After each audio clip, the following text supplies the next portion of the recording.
Hello అండి, welcome to Lakshmi వలోలాస్ kitchen. నేను మీ లక్ష్మి. ఈరోజు వీడియోలో ఇడ్లీ అండ్ దోశల్లోకి పల్లీ చట్నీ చూపిస్తున్నాను. అది కూడా నార్మల్ది కాదండి, లింగయ్య చట్నీ అనమాట. లింగయ్య చట్నీ అంటే చాలా ఫేమస్. దాదాపుగా ఒక 50 సంవత్సరాల చరిత్ర ఉందన్నమాట ఈ చట్నీకి. అండ్ ఈ చట్నీలోకి ఏంటంటే ఇడ్లీ అలాగే వడ రెండింటిలోకి కూడా చట్నీ చాలా బాగుంటుంది. అండ్ ఇదైతే మనకి తెలియడం ఎలా తెలిసిందంటే రాహుల్ సిప్లిగంజ్ ఆ హోటల్లో టిఫిన్ చేశారంట ఒకసారి. సో చట్నీ చాలా బాగుందని చెప్పి ఆయన ఒక ఇంటర్వ్యూలో చెప్పారు. అప్పటి నుంచి చాలా ఫేమస్ అయింది. ట్రై చేయకపోతే ఒకసారి ట్రై చేయండి, ఎలా చేయాలో చూపిస్తున్నాను. ముందుగా అయితే స్టవ్ పై ప్యాన్ పెట్టేసుకుని ఒక 1 కప్ వరకు పల్లీలు వేసుకుంటున్నానండి. పల్లీలు వేసుకున్న తర్వాత లో ఫ్లేమ్లో ఉంచి వీటిని కలుపుకుంటూ దోరగా వేయించుకోవాలి. పల్లీలు ఏంటంటే మనకి లో ఫ్లేమ్లో వేగితేనే లోపల వరకు కూడా బాగా వేగుతుంది. ఇంచుమించుగా 4 నుంచి 5 నిమిషాల పాటు టైం అయితే పడుతుంది. సో ఇక్కడ చూపిస్తున్నాను చూడండి, అన్నీ కూడా ఈవెన్గా వేగాయి కదా. ఇలా వేగిన తర్వాత వీటిని ఒక ప్లేట్లోకి తీసేసి చల్లార్చుకోవాలి. అలాగే ఇదే ప్యాన్లోకి మళ్ళీ ఇంకొక 1 టీ స్పూన్ వరకు ఆయిల్ కూడా వేసుకుని 10 నుంచి 15 వరకు వెల్లుల్లి రెబ్బలు కూడా పైన పొట్టు తీసేసి వేసుకోవాలి. అండ్ వీటిని కూడా వేయించేసుకోవాలి. వెల్లుల్లి బాగా వేగితే బాగుంటుంది చట్నీలోకి. వెల్లుల్లి ఈ విధంగా వేగిన తర్వాత మనం ముందుగా వేయించి పక్కన పెట్టేసుకున్నాం కదా పల్లీలు, ఆ పల్లీలని ఇందులోకి వేసుకోవాలి.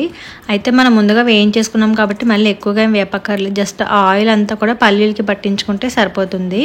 అలా కలుపుకున్న తర్వాత ఇందులోకి కారం యాడ్ చేసుకోవాలి. అండ్ కారం ఏంటంటే మనం ఇందులోకి ఎటువంటి ఎండుమిర్చి కానీ పచ్చిమిర్చి యూస్ చేయము కాబట్టి మీకు ఎంత కావాలనుకుంటున్నారో అంతా వేసేసుకోవచ్చు. ఇక్కడ నేనైతే 1 టేబుల్ స్పూన్ వరకు వేసుకున్నాను.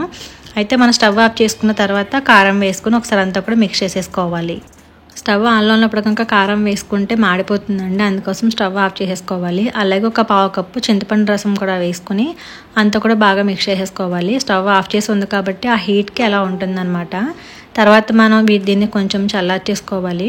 చల్లారిన తర్వాత చింతపండు రసంలో మనకి పల్లీలన్నీ కూడా బాగా ఉబ్బినట్టు ఉంటాయి. ఇప్పుడు వీటిని అయితే మిక్సీ జార్లోకి వేసేసుకుని తగినంత ఉప్పు యాడ్ చేసుకొని నేనైతే 1 టీ స్పూన్ వరకు ఉప్పు కూడా వేసుకుంటున్నాను. వేసుకుని కొద్దిగా వాటర్ వేసుకుని చూపిస్తున్న విధంగా కొంచెం మెత్తగా గ్రైండ్ చేసుకుని బౌల్లోకి తీసేసుకోవాలి. అండ్ అయితే ఇక్కడితో చట్నీ అయిపోలేదన్నమాట. లింగాయ చట్నీ ఫేమస్ ఎందుకు అంటే ఒక సీక్రెట్ ఇంగ్రీడియంట్ వేస్తారనమాట ఆయన. సో దానికి సంబంధించింది ఇక్కడ చూపిస్తున్నాను. మళ్ళీ స్టవ్ పై వేరే ప్యాన్ పెట్టుకుని ఒక 1 టీ స్పూన్ ఆయిల్ వేసుకుని 1 టీ స్పూన్ ఆవాలు 1 టీ స్పూన్ జీలకర్ర వేసి ముందుగా వీటిని వేయించేసుకోవాలి.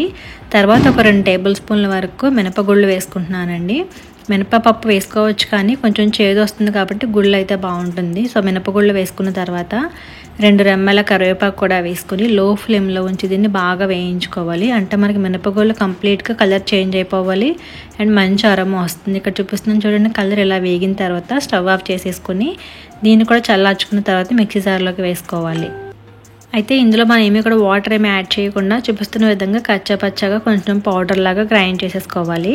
ఇలా గ్రైండ్ చేసుకున్న దీన్ని మనం ముందుగా గ్రైండ్ చేసి పెట్టుకున్న చట్నీ ఉంది కదా అందులోకి వేసేసి ఒకసారి అంతా కూడా మిక్స్ చేసేసుకోండి.